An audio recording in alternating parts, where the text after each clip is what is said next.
Police officers and first responders wear badges to let their communities know they are here to protect and serve. But it comes at a price. Samantha Horwitz and John Salerno work with police departments across the country to bring valuable recovery, insight resources, and workshops. A Badge of Honor TV brings those professionals to you so we can come together and revitalize communities through a better understanding of what's at stake and what's required for repair. So take a load off and turn up your TV. It's about to get real. Hey, welcome to A Badge of Honor TV with John and Sam on Mental Health Monday. We are powered by the OBBM Network, and you can catch us on all your streaming platforms, whatever your favorite one is. Except, hey, Sam, how's it going? Good. You forgot except. except. Yeah, and it's not only us. A lot of people are getting in, and we can address that. This AI crap is bouncing people off YouTube. It's bouncing people off Facebook. I could understand if it was explicit or if something was really warranted, but, people are getting bounced all over the place, or they're getting restricted because a word is being captured or a meme is being captured.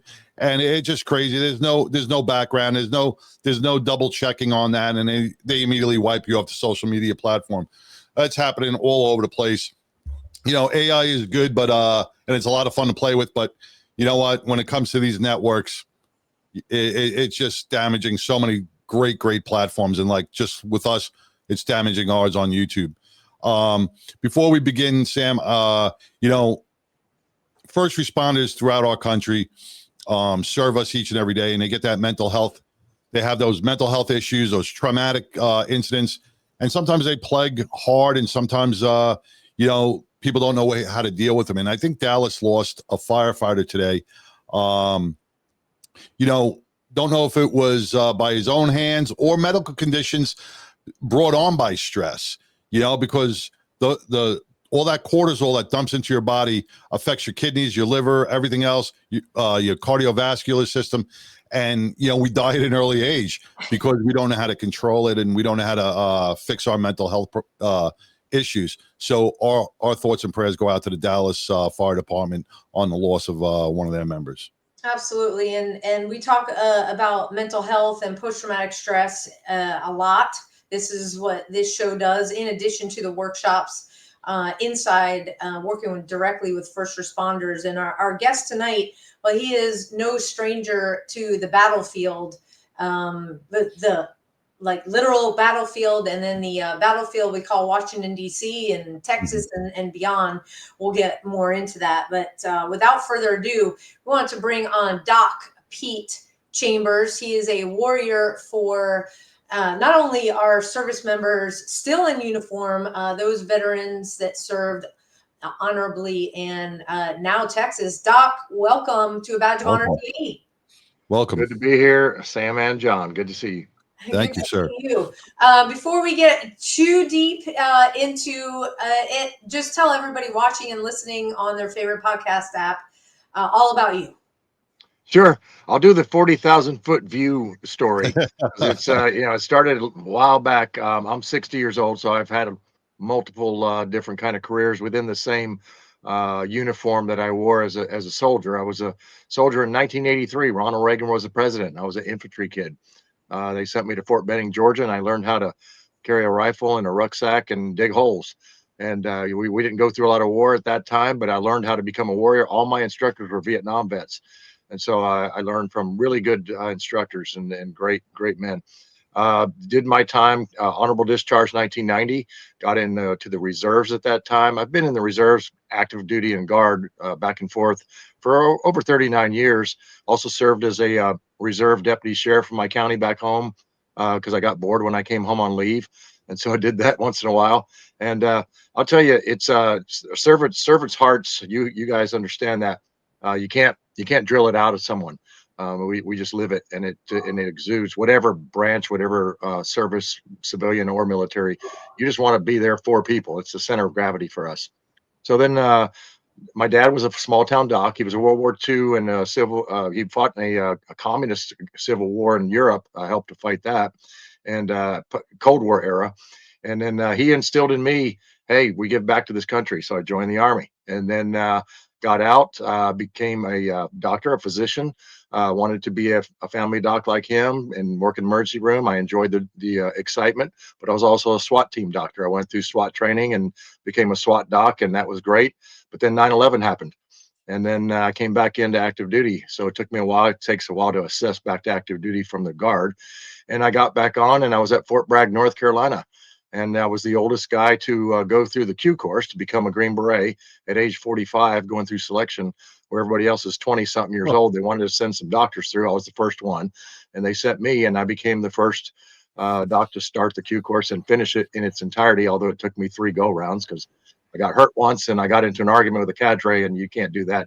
I had to recycle. And then finished that up 2015, came to the Texas National Guard for my last 8 years of my career, and served as a flight surgeon and also as a special operations guy on the border, Operation Lone Star, which was Texas response to the lack of government response, federal government response during the Biden administration. So we held our own there, and we can get into the details of it. But that's my story. After that, I left in 2022. I was a whistleblower for Senator Johnson when the shots came along, and I testified in SEALs versus DOD, and when you go up against the DOD, they don't like you too much. So I went ahead and got out. I had my good 20 years. I got out and going into counter human trafficking, and we also we still do it. Disaster relief, North Carolina, the floods in Texas, fires, you name it. We send teams out. We've got a couple trucks, and we go and we respond because we can live in a world of chaos and control the controllables that we can. So that got me to where now I'm running for governor, and that's a whole nother story. Well, that's a very impressive servant's heart that you have to keep going as much as, because I watched some of your podcasts. I know like you had some internal battles about being a doctor and going back out into the field, and they were like, no, you're a doctor, you're not going back out in the field, and your persuasion finally got him to make you the first one. That's right, John. That was the reason why the program started, to allow doctors to go. I've been a doc since 2003 with Special Forces, the Army, Green Berets, but they didn't let me go to the course. And I said, if I'm always going forward where the battle is, where the patients are, then can't I have the same training? They finally let me go. And it's just the persistence. It was 2010 by the time I got to go to selection. So yeah, it was and it was worth it, because the hardest thing I've ever done at an older age. But it was worth it because it brought me straight to the battlefield and exactly where I needed to be. And then we developed more units like that could go be closer to the X, where people were getting shot. And as soon as you get a hand on the bleeder, it typically is better when you get somebody to. We've got the medics and they do a great job, but I can take them from the battlefield, jump on the bird, fly back, and I don't take the soldier out of the battlefield that's there, shoot, moving, and communicating. Absolutely. Wow. And you talked about very quickly when you got out that you went into combating human trafficking, and I know John's done a bunch of shows. We did a show earlier this year. We did one last year as well. John, you had specific questions for Doc? I know you're running for governor, and I think that, I think it is an amazing thing because you have the background. It's going to put our veterans and our first responders first. But you know what?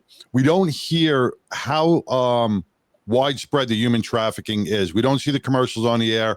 We don't see that the sex trafficking and human trafficking are such at high levels nowadays that the drug cartels are ready to say screw drugs because the money's better in human trafficking. 100%.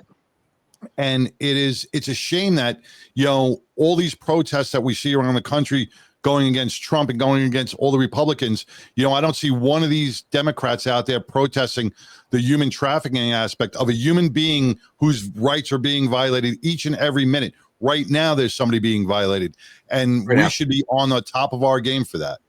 Yes, sir. Yeah. And that for me, Operation Lone Star solidified that, because I was on the border watching the numbers coming across every day. Average 12,500 people came across that border every week, the state of Texas, during the Biden administration. That's the average. Sometimes we have them as many as 17,000 in Del Rio once, and then 12,500 Venezuelans came across at Eagle Pass in 24-hour periods. So you get those big caravans that would come across.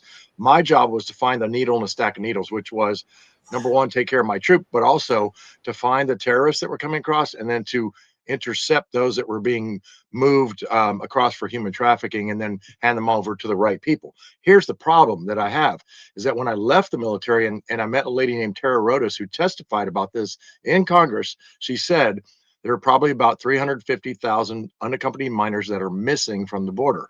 Now, if you say that anything about that these people are just seeking a better life, look, I got it. But the problem is that when you're missing, and now we think the numbers are close to 500,000, when you're missing that many children, what is humanitarian about that? There's nothing, because it overwhelmed every system that we have known to man to conduct appropriate, if you're seeking asylum, or if you're migrating, or you're emigrating, but I believe that they were used as pawns by certain entities of world economic types, world globalist types. That's what I believe. Right. So I saw it, but then the innocent victims in the middle were the ones that were being trafficked, and it was a heyday, and it still is to some degree. But Trump came in, put a tourniquet on that wound, if you will, but we still got the 10,000 tiny cuts. Now, let me ask you, with the Biden administration, your hands were tied basically at the border, right? I mean, from what we saw on TV, because we weren't at the border, from what they took a lot of the necessary resources that were out there to combat this and put them on desk jobs to stamp paperwork and to, just realign them. So, don't look behind this curtain type of thing. Is that what happened with some of the stuff that you 100%? Yeah. Customs Border Patrol agents on the border that worked with us are great, and they were doing the best they could. But when they knocked it down to where you had one Customs Border Patrol agent per 5 miles, it's impossible to do the work. They were moved into the areas where the camps were in order to count heads, essentially, right? To gather the information, to get them out so they could put them on buses and then ship them to the interior of the country, which was not the appropriate response, right? I mean, it ended up being a fiasco for everyone. And now we're seeing these cities that are in turmoil where they've been moved to, and Texas has got quite a few. So when I saw that, I knew that there was a problem. I was happy to be on our border. We were serving our backyard, the USA, Texas. But the problem was that the bad actors were taking advantage of the chaos, which they do, right? It's what bad actors do. They look for the seams and gaps of chaos, and they operate in a fully permissive environment, because we don't have enough numbers. Now, for the Texas National Guard, we were conducting what's called LPOPs, listening posts, observation posts. We couldn't physically stop anybody, right? There were no rules of engagement for that. Even the rules of engagement were pretty tight for us to even defend ourselves. That's one of the reasons why I'm running for governor. Is we've got to be a little more. We got to pay attention to the Texas Constitution, which in Article 4, Section 7 says specifically the governor can defend its border, the state's border, from any kind of invasion. It may not be kinetic. That's not. There was very rarely that we get shot at from cartel guys, but it was the numbers of people that was the problem. And that was stressed. I mean, if you followed local news or you were on any kind of social media, certainly supporting those down at the border, like John and I did. We met troopers. We had troopers in our workshops that were down there and talked about we had one young trooper. I mean, the vehicle chases, like as soon as he got there, he was in vehicle chase, and that was night after night. Yeah. And so what is your plan besides, like, hello, Texas Constitution, we have the right to protect from an invasion? What's your plan going forward as governor to like, not only, it's not changing the rules of engagement, but it's like saying, hey, remember, we have rules of engagement. Yes. We do, because right now the border, and it's better now, like I said, the numbers are better, but during that time, and we don't know who's going to come in after Trump. I have to think proactively. We call that left to bang theory in the military. Before the bang, the IED in the road. We have to think before it. So for me, I don't sit on the fence with things. Some people joke about it, say, well, you're quite the action figure. Yeah, I am. And so I have to think to prepare for the worst case scenario. Now, if we're ready for the worst case, we can handle it. So our policies and all those things that I borrowed some of them from Alan West, who ran last time, a lieutenant colonel that ran in the last primary 4 years ago, 3.5 years ago. He is a good friend, and we talked about it. We shared it. And even when I was on the border, I briefed him about it. And we talked about the specifics to help him get him into office. Now he's helping me. It's kind of funny how this got switched around. But Alan's a good guy. He He's is a a really great good guy. man. Yeah. He's a patriot. And so for us, he said, when I asked him, do you think I should run? He said, you have to run. And I thought he was going to say no. And he said, you have to, because we got to keep the pressure on. The politics hasn't changed. It's stale. And the country's national security issues right now are extremely tenuous. You've got to be in there, Pete, and you got to push. So we continue to push, and that's where we are right now, currently a forcing function. So there are some House bills that we were working on. I was, as a soldier, helping to supply information for it. One of them's House Bill 4914 to build up the state guard, to take not the National Guard, the state guard. Okay, so there's a difference.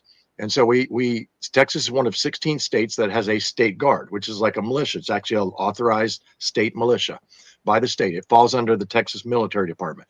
Those are all made up of former law enforcement, former military, and former civil affairs types that, hurricane happens, hand out sandwiches and blankets, but more than that. But Texas's state guard is not very robust. Florida's got an extremely robust one. I want to build it up so we have a battalion of former law enforcement, a battalion of former military. That's 600 members. And so that we can take those people, number one, it serves two purposes. One is, as we all know, when we get out of uniform, that's when most of our problem sets happen, is we're used to this high tempo, we're used to this service mentality, and we can't do it anymore. A lot of guys and gals, they get out, they go into, okay, well, what am I going to do now with my life? I've got my retirement. What am I going to do? Give them an opportunity to volunteer for the Texas State Guard under 4914. It's going to be built up, and we will have our own air branch, maritime branch, ground branch, so that each one of those can serve in the same capacity in a volunteer state. So that if we do have a problem, when Sheriff Coe, let's say, for example, out of Kinney County, calls me and says, hey, Doc, I need some help down here. We've been with him before. Kinney County is a small county down by between Eagle Pass and Del Rio. He's got 6 deputies. He can't handle the load when 6 deputies meet 1,000 people. So we can then flex people that way who have the TCOL, Texas Council on Law Enforcement credentials, to then be able to go on and to affect change and arrests if they have to. He gets into chases all the time. Bailouts you were talking about, he's done hundreds of them in that county with 6 deputies. And yeah, that's a great point. We got to take our first break. When we come back, let's talk about how that tempo in Texas is changing, because I'd say over the past week, not only nationally, but here in Texas, we've got hot topics dealing with Sharia law. So we'll talk about that when we come back. Stay tuned, everybody. All right. When you choose Patriot Mobile, you're not just picking a wireless provider. You're choosing a company that shares your values. It's easy to switch, and you can keep your number, your phone, and most importantly, your values. With Patriot Mobile, you get the power of nationwide coverage on all 3 major networks. That means wherever life takes you, we've got you covered on the same reliable networks you already know and trust. And when you need us, we're here for you right here at home. Our customer service is 100% US-based, because we believe that support should come from people who understand you and your values. At Patriot Mobile, you're not just another call, you're a priority. In today's world, where you spend your money matters more than ever, every dollar is a vote for the kind of future you want to build.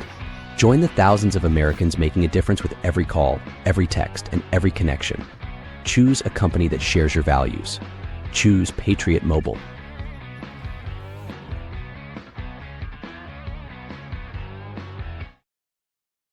Hey guys, we are super fans of Patriot Mobile, and Patriot Mobile, thank you for what you do. I've got it scrolling across the bottom of the screen. So when you switch to Patriot Mobile, use promo code BADGE, you can get a free month of service. But hey, we're going into the holidays, and who doesn't want a free gift, including a phone? Yes. So I'm going to switch it up here. We're going to take down this ticker and put up this banner. Right now, if you call Patriot Mobile 972 Patriot, use promo code HOLIDAY25, you will get 2 free months of service. That's 2 free months of service to try it out. Yeah, huge. Plus, They're giving away a Samsung A16, I think it is, phone. But make sure you tell them a badge of honor sent you when you call them up. And you know the best part, John? When the person at Patriot Mobile answers the phone, it's Patriot Mobile, how can I help you? They're not sending people anywhere to any other country. They don't have, 24/7 from other countries. It's Yeah. right here. They're right up the road from me. And we've been blessed to be Patriot Mobile customers since 2021, guys. 2 free months of service, a free phone. Doesn't get better than that. 972 Patriot. Use promo code holiday25. Tell them a badge of honor sent you. Now back to the show. All right, welcome back to A Badge of Honor TV with John and Sam, with our special guest, Dr. Pete Chambers, running for governor next year. He's a true patriot. He has an extensive military and law enforcement background, along with being a medical surgeon. You have a genuine heart for service. And before we left, we were talking about the state guard, talking about the National Guard, talking about the border, a little bit of human and sex trafficking, things that are on the top priority list for you. For the state. For the state. Yeah. Well, your top priorities. And I was thinking about this on my way home today when I was reading over some of your bios, and I love your platform. I love what you stand for. Putting our veterans and our first responders first is the priority in my eyes, because they've given back so much. With mental health, we're giving people SNAP and food stamp programs that are generational, that are making $5,000 a month on food stamps when we have our veterans sleeping in the streets. Unacceptable for me. And that's why I'm glad you, who's seen it, you have that heart for service, and I feel something can be done about it. And I think that's on a lot of people's minds. Yeah, the priorities of work are dictated by any commander, essentially. That it's the end state is, you have to kind of set the tone. And when I talk to the state DPS headquarters for different things regarding human trafficking and countering it, it is there's a list, and that's set by the commander in chief of those forces. That is the job description of the governor, not lieutenant governor. Different story. They heard the cats in the House and the Senate. But for me, people say, well, why don't you go after lieutenant governor? They have more power. It's not about power. It's about service. And so I don't seek things because of that. It's more of an executive position that will act for the citizens. That's why I call it the senior public servant job. Yeah. Let me ask you another question on I want to jump off the human trafficking for one thing, because this is a bill it's going to be coming out, I think, January 4th, with the Delta 8, the Delta 9, the THC, and the hemp, the cannabis bill. Fitzpatrick vetoed it. Fitzpatrick pushed it to make it totally illegal in Texas. Governor Abbott vetoed it, but I think it's going to end up going January 4th to another session. And, when we talk about these things helping on our veterans who are battling either mental health or battling Agent Orange or battling the cancers, what's your view on that, if you don't mind me asking? Yeah, well, from a medical standpoint, the human body does have receptors specifically for what is created in the THC. It is a controlled substance. Understand that, and the Drug Enforcement Administration really controls the scheduling of all narcotics or all medications. So that is a controlled substance. The problem lies in what I call the Hegelian dialectic, which is you get when you see somebody getting emotional about something, they're generally not serious, or they've fallen under prey of that dialectic, which then allows them to make decisions that are poor for the whole, the totality. Now, there are ways to test THC. It just hasn't been brought online. They will come online.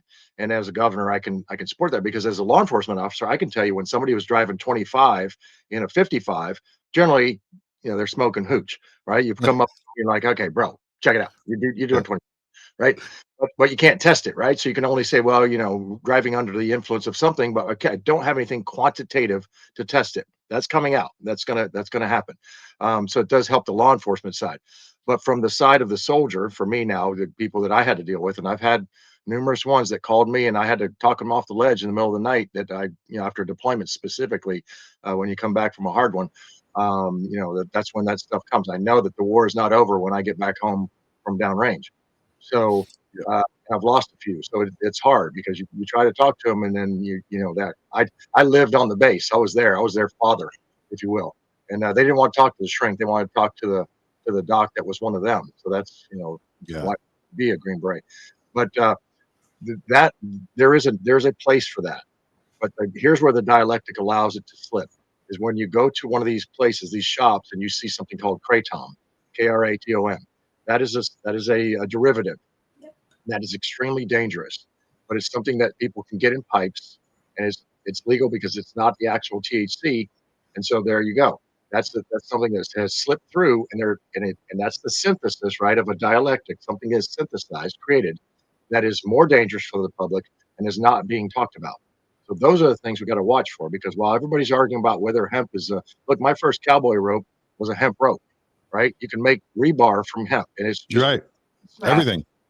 So you can do a lot of things. So there's a need for the market.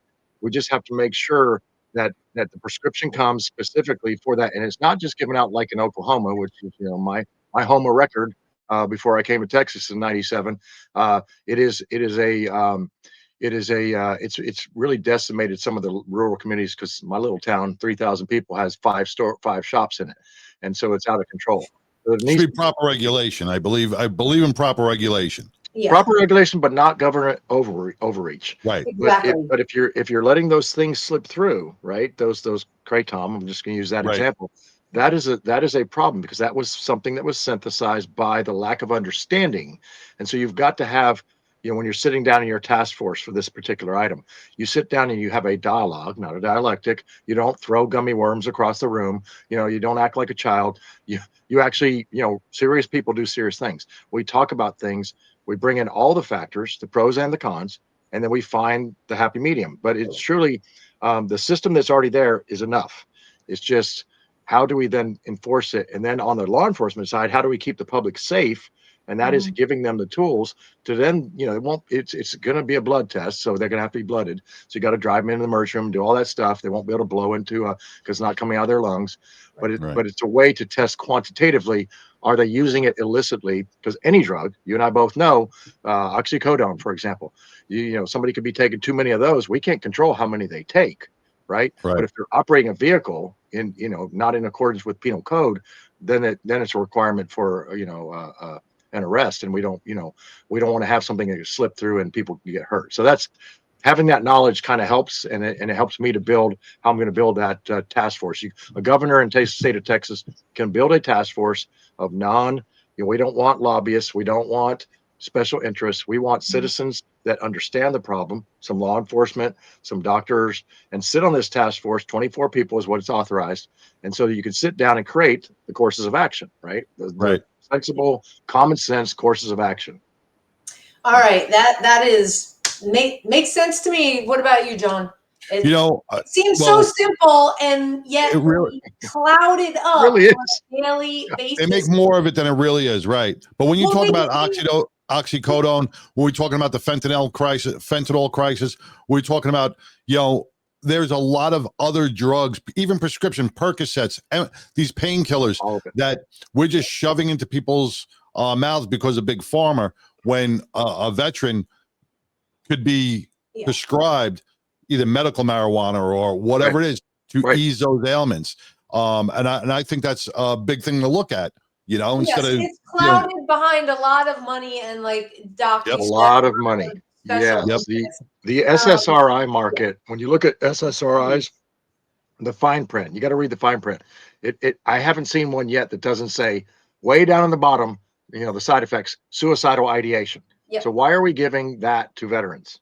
Right. Exactly. And that was what they tried to prescribe me when I came back from one of the bad trips. They try to say, oh, you need to take this SSRI. I'm like, no, I just need to get out in the fresh air and just experience life and go to work. That's really what we do. Keep my purpose. Exactly. We got to take our next quick break here. When we come back, we got to hit 2 hot topics. So we got to talk about Epic City, and we got to talk about property taxes. Okay. So Epic City property taxes, We'll be back. Stay tuned after these All right. messages. Look, when you need to respond to an aggressive situation to protect yourself, your family, or your property, understanding your firearm and legal position are critical. Officers know your skills are only as good as your commitment to training. So know what you're doing. So when you're in a vulnerable situation, we can count on your response. Whether you're a beginner or a licensed gun carrier, Carry in Texas offers basic firearms training, Texas permitless carry courses, license to carry, and basic 2A courses so you can understand the responsibilities, situational awareness, and learn the technical skill required when you carry your firearm. Go to carryintexas.com to find the right course for you. Join me, former United States Secret Service agent Samantha Horwitz, on the range for beginner basics, LTC prep, and range practice. Go to carryintexas.com today. That's carryintexas.com. Hey, welcome back to A Badge of Honor TV with John and Sam, with our special guest, Dr. Pete Chambers, running for governor of the state of Texas in 2026. He is a war hero, a veteran, all-rounded man for service, and we're honored to have you on the show. Before we left, we went off track a little bit. We were talking about the THC stuff and different laws in Texas, but I know you, Sam, you wanted to hit on the mosques that are being built, the 48 mosques that are in Texas, a Sharia law. And what is that? How are we doing this, where we're building all these religious mosques in Texas? No, we're allowing them. We're allowing them to be built. This sounds like sleeper cells all over again that are ready to pop up. Yeah, it's 48 in the Dallas area, and there's hundreds in the state totally. Fort Worth, Houston is another stronghold, and I don't know how many specifically. But the problem is that especially when you look at the Muslim Brotherhood. Now, we just declared in the state of Texas a FTO, Foreign Terrorist Organization, something that my team briefed the governor on and his staff mostly 4 years ago when I was on the border. Those designations are important because that's what stops then and it allows for investigations to take place. And then who is connected to what, and what's the matrix, or the who are they connected to? And then we start diving into that. We start finding some of these names that are signed or been attached to these particular entities downrange, and bringing in radical Islam. Radical Islam, what it looks like when they enforce their own Sharia law. And now the governor has declared that Sharia law is outlawed, but it's not. The bill that was pushed through only outlawed certain practices of Sharia law, but it never mentioned the word in the actual bill. And so when you look at it, you can't just say, I'm going to take it for your word.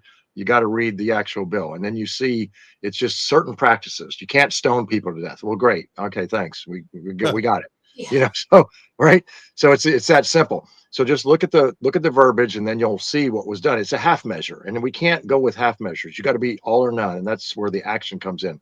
So we've declared it now. So let's get some teeth on this thing, because if we don't, do we have 4 more years? I don't know. I mean, I know what happened to London. I talked to a guy over there, a member of parliament, and he's warning me, don't let this happen in your country. I talk to him regularly. He's a member of parliament, and he says London is what we call now Londonistan, because it's people hacking, people on the streets with machetes and getting away with a lot more, because he said, you guys have the Second Amendment. That wouldn't happen over there. But we don't want to get to that point where citizens have to protect themselves from something that's been radicalized from within. Yeah, and I will say the numbers just so we're 100% clear. There's 200 mosques throughout Texas. We are 50 shy of what they have in California right now. And as Doc, you alluded to it, it's reading the fine print. So when I see folks that have really huge numbers, I'll say it in social, get on and say how wonderful Governor Abbott is and what he's doing and banning this and outlawing this, I'm like, full time out. You have not done your homework. Shame on you. Stop telling the public and the MAGA crowd and the conservative Republicans, that constitutional Republicans, whoever you are, okay, that we've got a handle on it here in Texas. No. We don't. It's out of control. A retired Plano police, I think it was a Right. sergeant, was on the floor of the Texas House explaining what is going on in Plano. And as far as a lot of the folks looking into it, Plano, Irving, Houston, they're after Dallas now. These cities are already gone. I've seen it myself in Wiley, some pretty scary stuff. Like John and Pete, Doc, you know what I'm talking about with hypervigilance. Oh, yes, absolutely. After we're retired, okay, after we're off the battlefield, Right. there are certain things from our experiences that make the hair stand up on the backs of our necks, okay, that get us right back into, I now feel like I have to have eyes in the back of my head. And what my husband and I witnessed, it was wow. So this is very real. What is your specific plan for Well, this? as the job description number 2 for governor is commander in chief of all those forces, to include DPS, Department of Public Safety. And so in order to do that, you have to set, once again, the commander's intent to say, we got to put these on the top burners, if you will. Because I've talked to them about what their major crimes are in the state of Texas and where they focus their crimes. And I don't, it's nothing against the DPS. This is the commander's intent. So we've got to set the tone from the top. If you're the commander in chief, that's your job. And so you've got to understand the threats and then be able to fight that. So in order to do that, we've got to go really, they've had 11 years to do it. All right. So if it's not happened by now, are we going to trust that the words that are coming out are going to be enacted upon? And I don't know. I don't want to find out the hard way. That is probably 90% of why I'm here and not just doing counter human trafficking, which my team is still doing at this point. I'm in the headquarters trailer at our compound. But for us, the baseline is safety, right? I mean, you can't do anything else. If you want financial security, we're the 9th or 10th largest economy in the world in the state of Texas, yet we don't have, right? We've got to have that baseline of security so that those things can continue, right? So that's what I do now. Right above that, I have financial security, which is taxes and all that, and I'm sure we'll touch on. But that is really it's got to be a cornerstone. It has to be a cornerstone. This is a wartime, if you will, although not kinetic, a wartime governing requirement at this point. And it's Absolutely. Eisenhower came in after World War II. They picked him because we were in a state of Cold War, and we had to have a president that came in and that took care of it. And he did a good job in that Cold War to set the tone, if you will, for then Reagan to say, "All right, tear down this wall," and communism fell. But the threat hasn't fallen. The threat, the trifecta between communism, radical Islam, and radical United States, talking about the Antifas and all that, those three work together synergistically to create, destabilize, disenfranchise, and to create a setting for possible color revolution from within this country. So we've got to be understanding of those things because it goes much deeper than what you just see or what the optics that they'll show you are. Absolutely. Right. It's all about the optics and, doing the kind of work that you're doing, digging deep, having the conversations. I would imagine you have really, really long days. And so the right fuel is really key. And, John and I, we start the day and throughout the day, we enjoy our coffee from our partners at East Texas Legends Coffee. And it's founded by Ben and Amanda Holmes, and it reflects their journey from Ben's Marine Corps service and law enforcement career, overcoming post-traumatic stress, and to finding purpose in ranching. Relocating to an East Texas ranch, they identified a need for a local coffee shop and a local coffee brand. Now they're opening their first coffee shop in Lindale, Texas, rooted in faith, family, and community. Their mission: inspire purposeful conversations over coffee. Drink coffee, be legendary. Go to etxlegendscoffee.com. Use promo code BADGE for 15% off. You get delicious coffee, but you also get access to really cool merchandise. And the merchandise, you see our cups here, John and I have every week. Cheers, partner. Cheers. Yeah. Absolutely delicious. I am a fan of Diablo, which is their serious dark roast, and I do a little mixy with my maple spice, or sorry, spiced maple. I always get that wrong because I grew up like As long as you didn't say pumpkin spice, you're all good. As long as you're not putting any pumpkin spice in there, then you're not a real coffee drinker. There's no pumpkin spice. Just saying, it's overrated. All right. Go with the spiced maple. But you got to have that punch of the dark roast. So I mix it together. Whether you want ground, whole bean, or they even got the pods, you can enjoy it anytime, anywhere, and take it to go in their tumblers. So etxlegendscoffee.com, promo code badge for 15% off. Now back to the show. Hey, welcome back to A Badge of Honor TV. Just touching on what you just said, Stan. Patriot Mobile, we have Legends Coffee, veteran run. We have veteran run organizations. This is where we have to really get the community and get the people to start buying locally from our veterans, from our first responders. These homegrown things. Stay away from the Starbucks. Stay away from all this corporate stuff. Buy from people who have served us. Let's serve them back. Let's give back to them. When you buy from them, it's a give back program. Yep. So they're donating to amazing missions. So Pete, you talked about fiscal responsibility, and I know this next topic, property taxes, is big on a lot of people's list. Right. We've heard it from the 11 years that we've had. We're going to get rid of property taxes. I mean, there are so many. If you go on X, we've got the litany of posts showing year over year of how the current, I'll call it regime in Texas, has said, we're going to eliminate property tax. And yet here we are again, opening those envelopes going, you've got to be kidding me.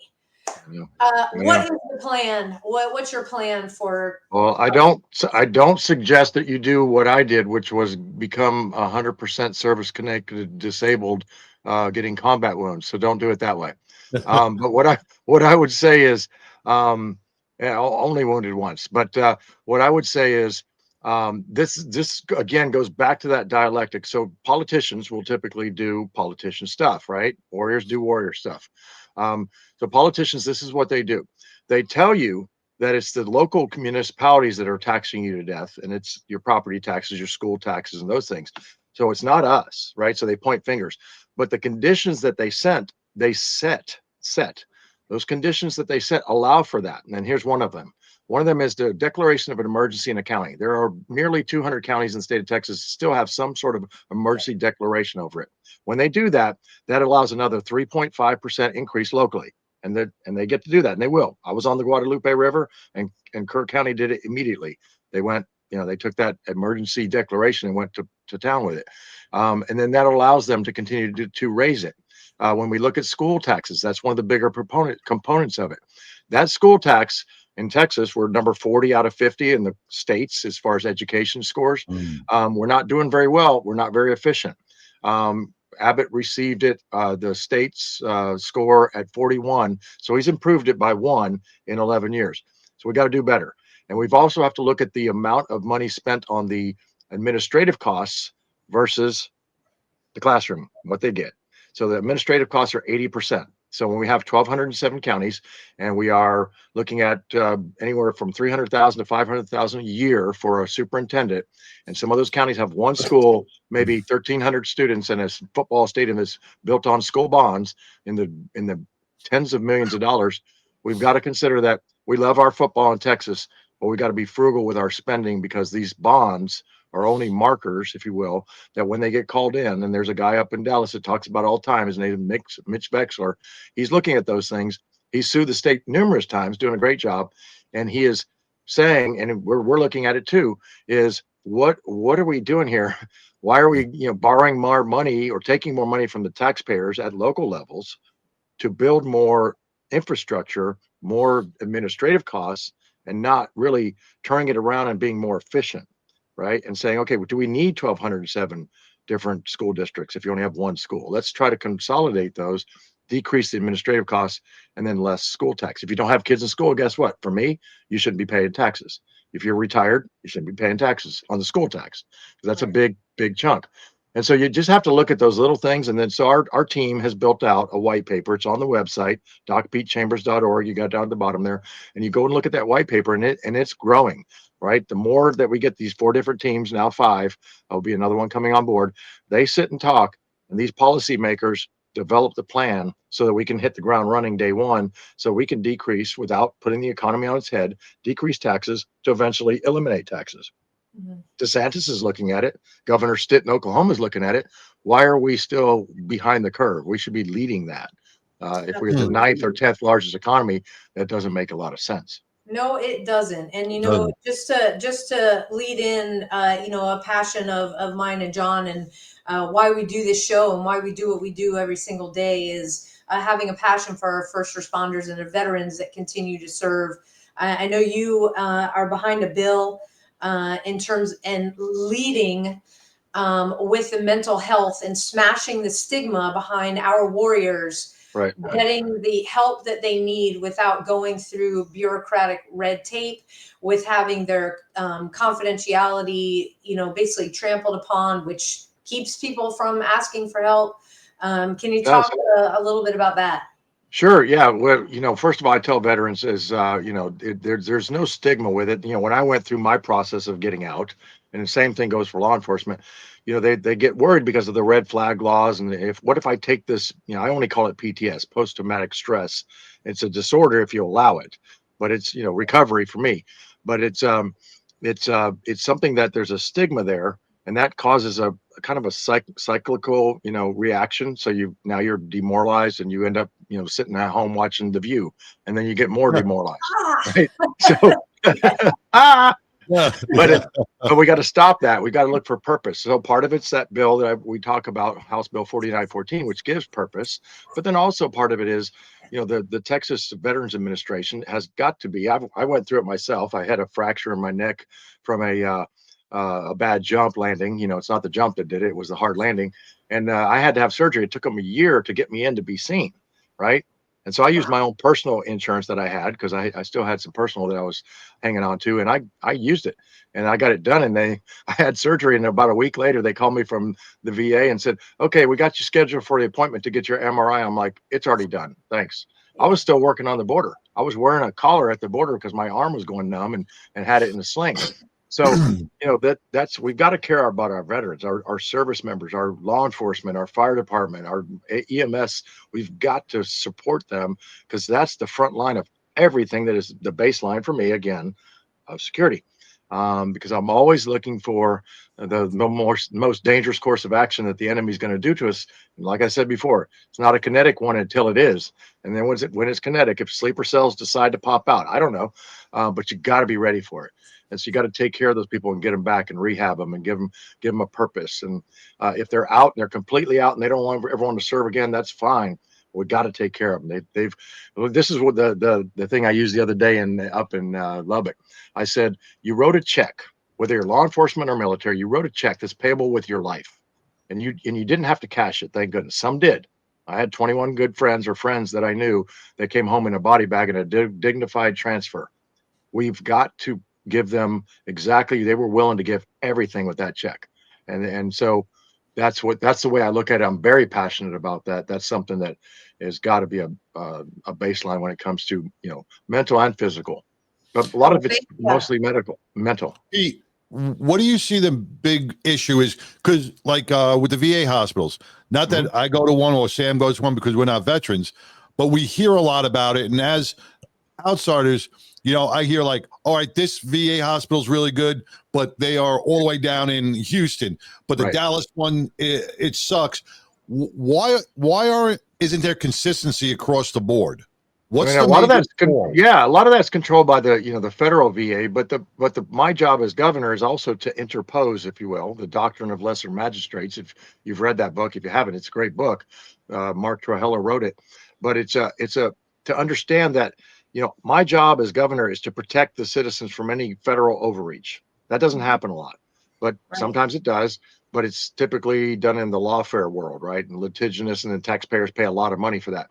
So if our federal government can't do it, it's incumbent upon the leader of the state to do it. And it's incumbent upon the leaders of the counties and et cetera down the line, because it's truly where governance should be taking place, is at the local level, right? Mhm. Different flavors. Texas is like 8 countries. So you've got different flavors. So I want to get that down as low as possible so that each one of those can operate. And then we have to consider, do we develop some kind of state support, because the state does support veterans in a certain act when it comes to education. If you served downrange in Texas in the military as a guardsman, sometimes you get deployed, you get your children can go to college for free. Essentially, they have that for them. So we need to look at that. How do we do that for the law enforcement and the military, Texas National Guard in that case, and State Guard?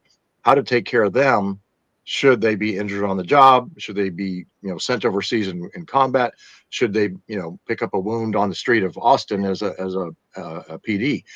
We've got to consider all those things to then get them quickly back rehabbed, and not just given an SSRA and say, here you go, here's your psych meds and here's your pain meds. Good luck to you.